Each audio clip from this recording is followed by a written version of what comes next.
Yo, what's going on, snipers, and welcome back to our Dallas Stars franchise mode here in NHL 20. So last episode we had free agency and we also started up the season simulation all the way up to January the 1st.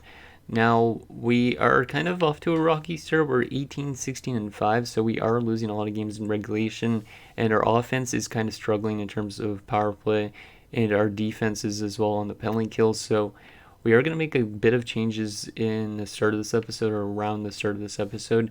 Um, we also did lose one of our top point getters to injury for a bit, and that is Trevor Wong. He's out, I think, till closer to the end of this month. So at the moment, we cannot send down Drake because, or else we don't have really anybody else that could come into the lineup.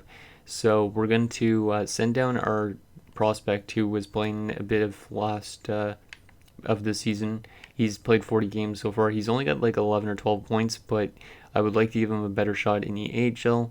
So we're going to do that once Wong returns from injury. And yeah, hopefully we can make the playoffs. Hopefully we don't have to make much trades this year. So we'll go right up to, I think it's the 23rd or so that it said that Wong was supposed to return. So we'll go to right there. Hopefully we could win some games without him, because this team needs to make the playoffs, because we have high hopes for this team.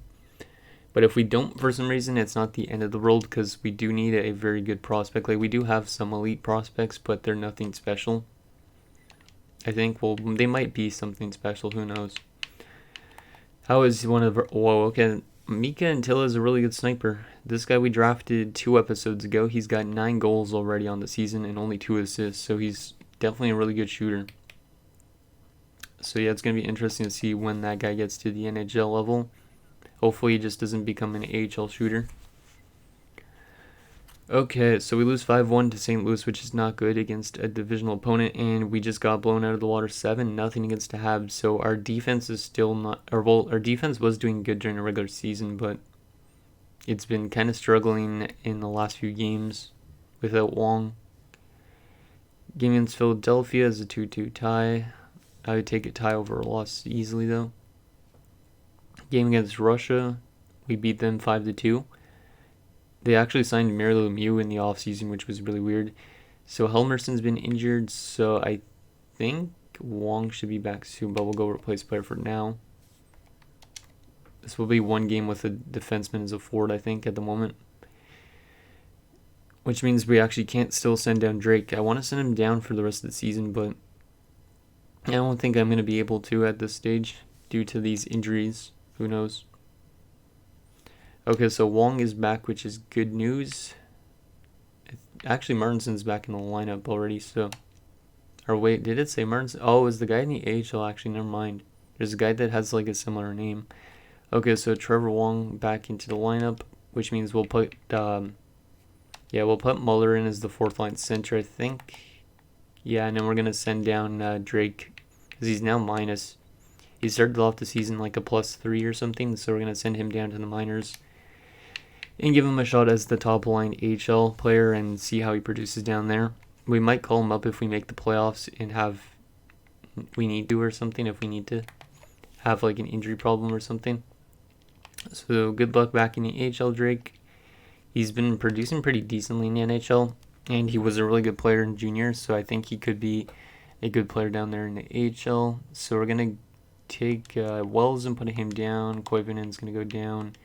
Berglund's going to go down. I don't really care about how the chemistry is on this part. Let's go there. And then we're going to put him in on this top line. There you go. That gives a good boost.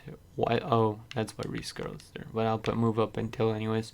Special team wise, Antilla's not even getting power play time, it looks like. Yeah, it's weird. We're going to give Antilla some power play time, and we'll also take move this guy down, and we'll put in Drake here because Drake needs some power play time down there in the minors too. And we'll also take out Koivunen on the spot, I think. Actually, we'll give Antilla some time, and we'll give Koivunen some center time. Or not Koivunen, Drake some center time. There you go. And that should be good. Hopefully the AHL has a better simulation with Drake down there. I think it should give Drake some benefit. Hopefully he gets some good growth out of it, because I don't really want to rush his development, because sometimes if you do that, like, the player doesn't end up playing that well. So that's the guy who I was thinking was our Helmerson in the NHL. It's a different Helmerson in the AHL. So Reese Scarlett is going to come out of the lineup, and in is going to go with this Helmerson. I think we have two Helmersons, right? William Helmerson and Martinson. Helmerson and Martinson. Okay, that's why I'm getting it screwed up. It's both kind of like Swedish and last names.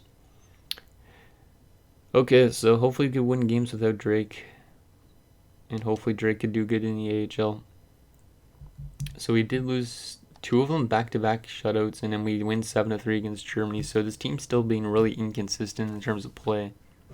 22, 21, and 7, and also 1. Yeah, we're still out of the playoffs by just a bit. I guess we're going to have to find out right at the deadline if we're a good enough team. So at the deadline, we might make some trades to help us. We might not. I don't know. Let's go right to this deadline, see if we could win some games down the stretch as well. We'll take a look if there's any trades that happen in this month. I didn't actually check the other months, but I haven't done that in a while. So the Caps have fired their head coach, Rafael Robitaille. Okay. We just beat the Ducks 6-4, so we've had two really good offensive games in a row. Hopefully that continues. Another game against Germany is a 4-3 win, so we're scoring around 4 goals a game.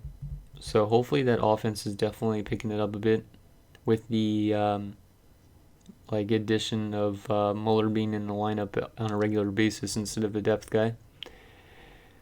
We lost to the Ducks there in overtime 4-3, unfortunately. And there is a trade. So Anaheim has acquired a Brzgalov prospect, which is kind of interesting, and a first for Bob Corkum and Rick Tocchet in a 6th, which head to New Jersey. I think Bob Corkum actually had a brief stint in New Jersey in real life. And Adam Foote has been traded with a 3rd to Hartford for Darren Turcotte Nilsson, who's a good goalie prospect, in a 3rd. So Adam Foote having a lot of trade value, it looks like. We beat Finland 4-1. No thank you, Buffalo. Game against Philadelphia, we beat them as well. So we're on a pretty good streak here, actually. Like, normally down the stretch in like February or March and stuff like this, teams kind of drops off a lot, but we've been good so far. So Anaheim has acquired a first, Forsstrom, and McDermott for Holder and Antti Alto. Wait, did Antti Alto actually go to Anaheim in this? Because if he did, that's really weird, because he actually played in Anaheim in real life. And then at the beginning of this, he started in Finland, so that's kind of cool. There's another trade. So first, Bolig and a 5th head to Vancouver for Jeff Brown. So Vancouver's still offloading players, it looks like, because they were doing that in the last episode in the offseason. Like, they got let go of like Cliff Ronning and Jyrki Lume as well. Whoa. Holy crap, that is a very intriguing offer. I've never seen an offer like this. So we get a medium elite left winger in Sidor, who's got 1 year left before I think he becomes an RFA, or maybe it's a UFA, and a 3rd round pick for 2 firsts. Like, this guy must not be happy in Tampa Bay. You could say he's like the Vinny LeCavalier, I would assume. Or maybe just they don't want to re-sign him to that much. He's only 25. He's only an 86. But still, that's something we don't have, really. I don't know if he becomes an RFA at the end of this year or a UFA. It's probably a UFA due to his age. And they know they're not wanting to re-sign him. I don't know why they wouldn't re-sign him, though. But I might actually make this deal, because this gives us a legitimate chance. Because, I mean, we could scratch Muller again, and then the guy in the AHL is playing still for a while. I don't know if Sidor would be just a rental or not. You know what? I'm going to do this trade. I think you guys probably would be like, why are you doing this? Because it's weird. But I think this makes sense. I think this gives us more of a legitimate chance to being a cup contender, at least this year. Not sure about next year, but it's a bit risky in giving up 2 first-round picks. But we got to throw a little risk in here once in a while. So, yeah, we're going to trade for Sidor. Well, hopefully those 2 first-round picks don't become high-up picks. Okay, so we got to go edit our lines. And hopefully Sidor plays better here. Maybe he was not getting a lot of ice time in Tampa Bay. Maybe he was only getting like second-line time. So in that stage, we're going to have to take out... Who's going to be the fourth line center? We're going to move Martinson down. Medano's going to go up here. Wong's going to go... Actually, I want to keep Wong on the top line. We're going to use Medano as a winger. Yeah, I think we're going to use Medano as a winger. Yeah, we're going to use Medano as a winger. And then we're going to move Collat down to here. Move Scott Young down to the fourth line. I don't even know if any of these guys have good face-offs. I don't think so.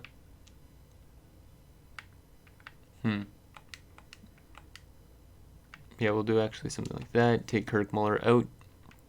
And where's that dude? Oh, did he get put down to the minors? I think he got put down to the minors by default. So we're going to have to call him up, which is weird. I don't know why it automatically assigns players down to the AHL. At least he didn't have to go through waivers because of that. So Kirk Muller is going to be taken out. And in is going to come Sador. He is a power forward as well, so he might be a really good shooter. How's his season's been? Because I haven't checked all his seasons so far. And he's been kind of okay, 60 points plus a couple years ago, so I think that's a good pickup.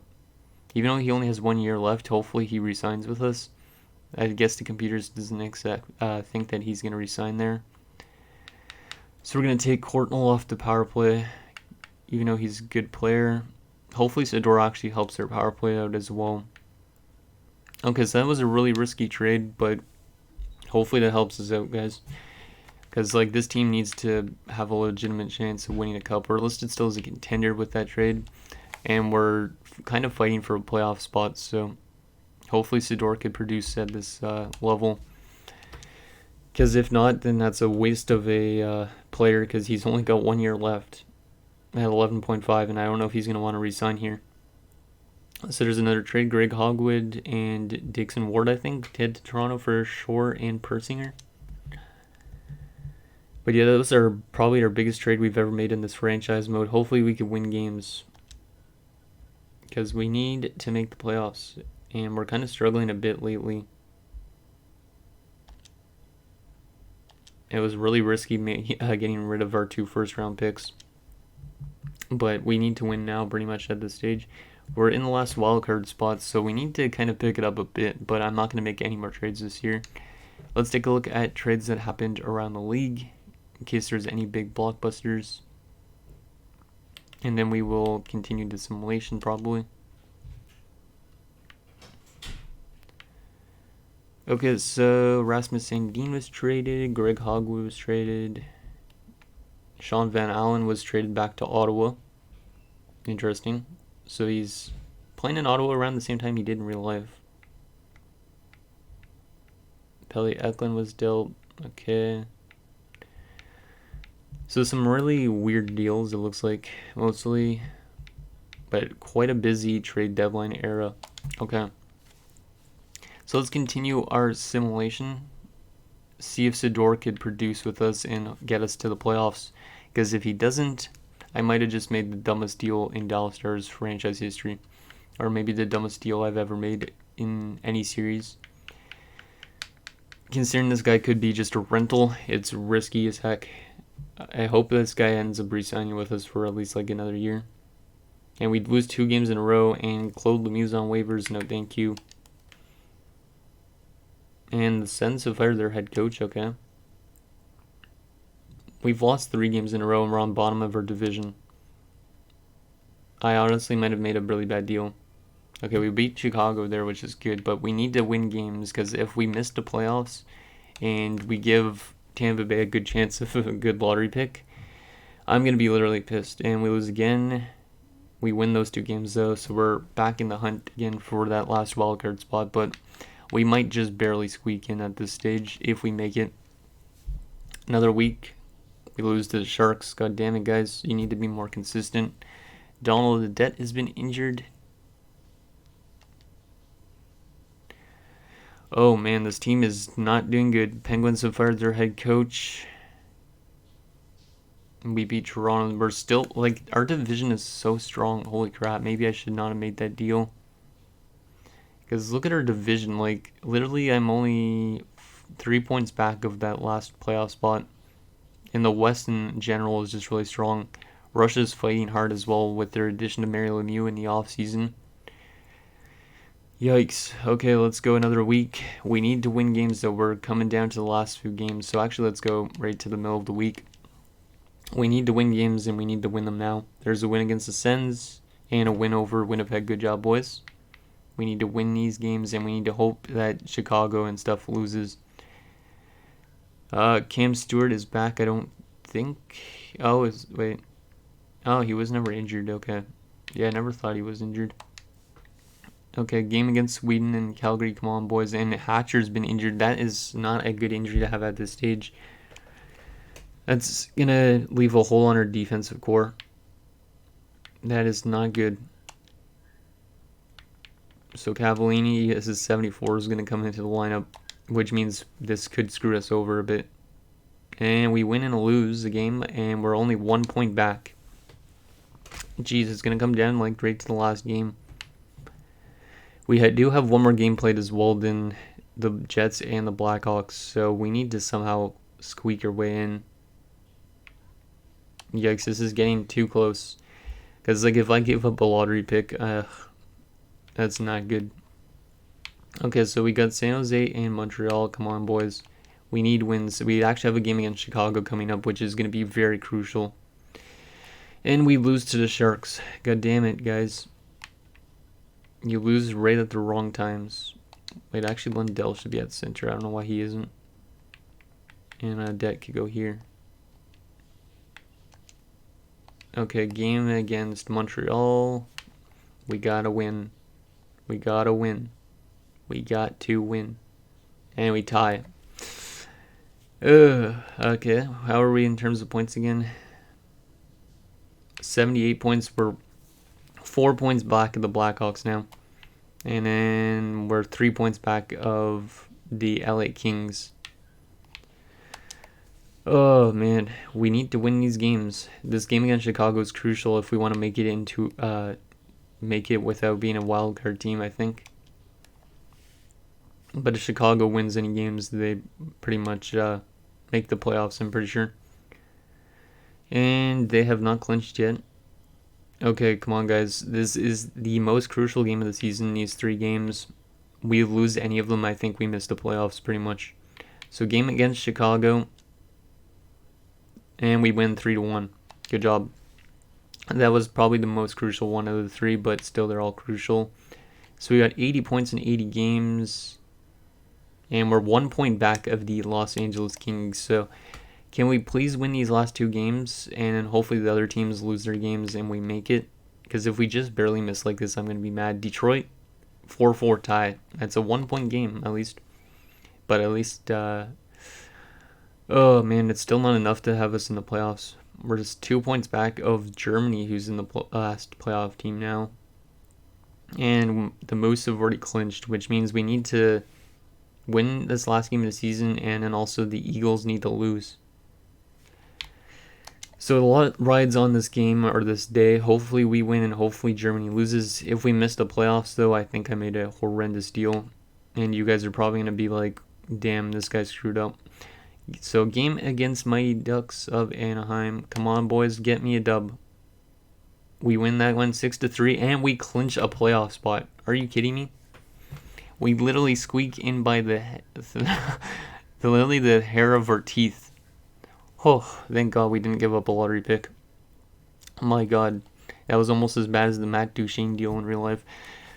83 points. We just barely squeak in to the playoffs because we have one more win than the Germany Eagles did. So, damn. Whew. Our division is tough as hell. But we managed to fight adversity and make it. Oh, thank God. Those last 3 games, we won all of them. Or we got a possible 5 points of 6 points. So we literally just barely made it because of those 3 games. Okay, standings and stuff during the season. Let's take a look at that, and then we'll take a look at player stats, and then see who we're up against in round 1. So in terms of the entire league, St. Louis was number 1 with 55 wins. Jeez. Montreal was number 2. Okay, let's go down to where we are, which is probably just barely in the playoffs. Yeah, 17th in the NHL, but we made it. The Flyers were 15th, but they missed. And in Germany as well, right there with us, but we managed to beat them out. In terms of goals for per game, we still struggled. We were still one of the worst offensive teams in the league with 241. So I don't know why our offense is struggling so much, but apparently we're not a good offensive team, even though we have like 83s throughout our entire lineup. And then goals against per game, we were one of the best goals against per game teams. So we're a good defensive team, which I like. Third best, or fifth best, behind Philadelphia, St. Louis, Boston, and Montreal. Philadelphia was that good defensively, but they missed the playoffs.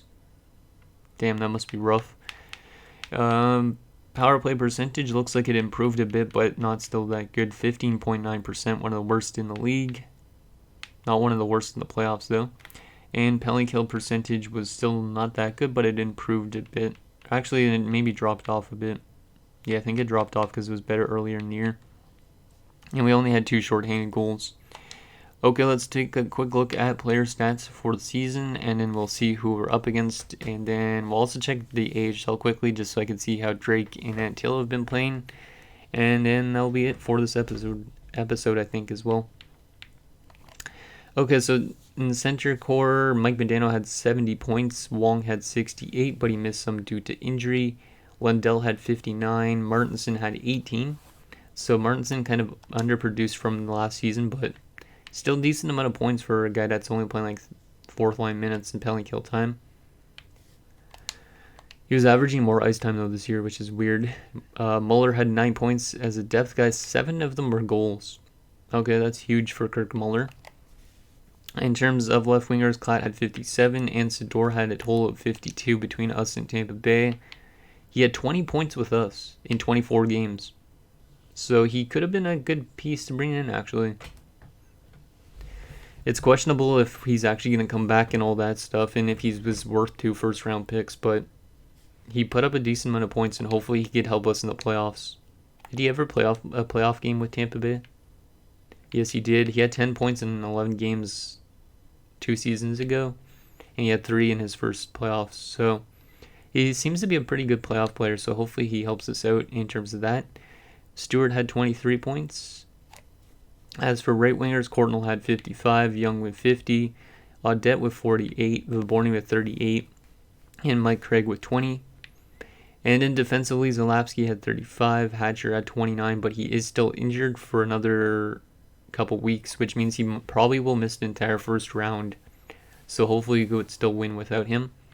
Lachance had 19 points. Godiniak had 13 with the only season he signed with us for, probably.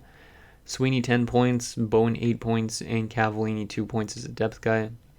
Goaltending wise, Nabokov was he kind of dropped off from when we last looked in the last episode. 5 shutouts though, and kind of a meh record.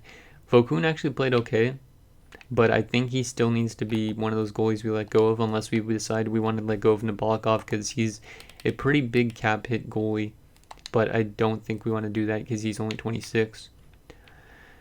Okay, let's take a quick look at the entire league as well for points, just because we haven't done that. I don't know if we did that in last season, but we'll check. So Matt Sundin, 120 points with the most points this season, which is 11 more than the next one, which is Rob Brindamore.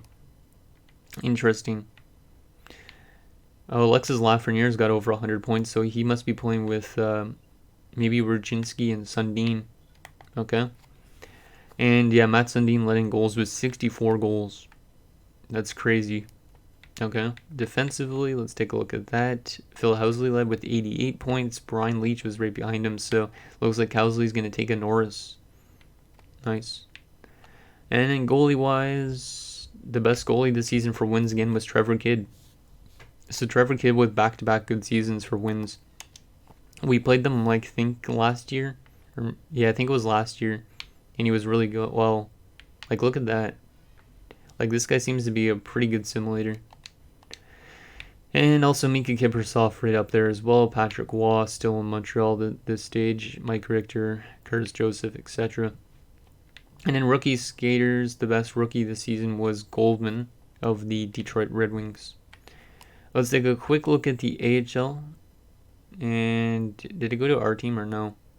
No, it didn't go to our team. Let's go to Texas. Take a quick look at our AHL guys. Okay, so let's go to all skaters. Okay, so Johnson and Street had good seasons. Johnson's a good prospect. 61 points, 33 goals. Lindback had 59 points this year, so that's a very good season for Lindback. The best season he's had in the AHL, so I think he could make the NHL next year. Wells, 50 points. That's a pretty good season for him. Where's Drake? Drake had 33 points in 30 games in the AHL. I should have probably kept him down there the entire year instead of having him played at the beginning of the season, but that is very good. He was over point per game. He was a plus 20. He only had 3 goals, but 30 assists in 30 games. So this guy's just a pure playmaker. Well, that's good. And there's his individual attributes, just in case you didn't ever see. But like his passing stats are just off the chart. I'm really excited for that guy because we need somebody that's going to pass the puck well, and he's going to do good. And Taze had 32 points. So I think he could also be in the NHL. And he was a plus 46. Holy crap. Damn, our AHL had some really good simulation. Antilla had 27 points and 20 goals. So maybe our AHL team is actually going to be a playoff team. Yeah, I think they are. And they had a really good goals against. Yeah, our AHL killed it this year. So that's the first time I think Texas is going to make the playoffs. They do actually still have 3 more games as well. Okay, so let's take a look at who we're playing against in the playoffs. And then that'll be it for this episode because it is running a bit long. And I apologize for that. So we are facing the St. Louis Blues again, who are led by Trevor Kidd, and their top line probably as well. Like last year when we played them, their top line did most of their offense, so we need to shut down that line a lot if we want to be able to beat them. So yeah, Shanahan, Janey, and Hull. Brett Hull's dropping off a bit, but he did still have 85 points this year. Craig Janey, let's see, 103 points this year. He's just killing it still. And Brendan Shanahan, 97 points. Yeah, this top line is probably the best in the league. And in the second line, they have Elliot Wyman, Igor Korolev, and Ulf Dahlin. I think that line is still the same. I think most of their offense is the same, actually. They still have Bill Berg, Peter Nedved, and Lukas Svechkovsky. Fourth line, they got Stanislav Nikulin. Interesting. Not that good of a player. Josh Williams and Dale Roussel. So they have some younger guys on that fourth line. Defensively, they do have Phil Housley, who just won the Norris probably because of that insane season. They also have Dmitry Yuskevich, Jaden Hoyle, Yanni Laukinen, Willie Hedquist, and Robert Jansen. So they kind of have a weak defensive core. I don't know why they're just playing 76. Like, they could literally sign anybody they want, yet they're running with this defensive core. So that defensive core could hopefully buckle a bit. And then Trevor Kidd is only an 82, but his seasons are playing like he's like an 87. And then they also have Chris Mason as their backup. So Chris Mason, who we made for the draft, actually made it as a backup, it looks like. So that's nice. And then in terms of depth guys for this team, they also have, they have an injury to McGinnis. So that's their big injury so far this season. That's why they're a bit weaker on the bottom 6. And they also have Kai Nurmanen.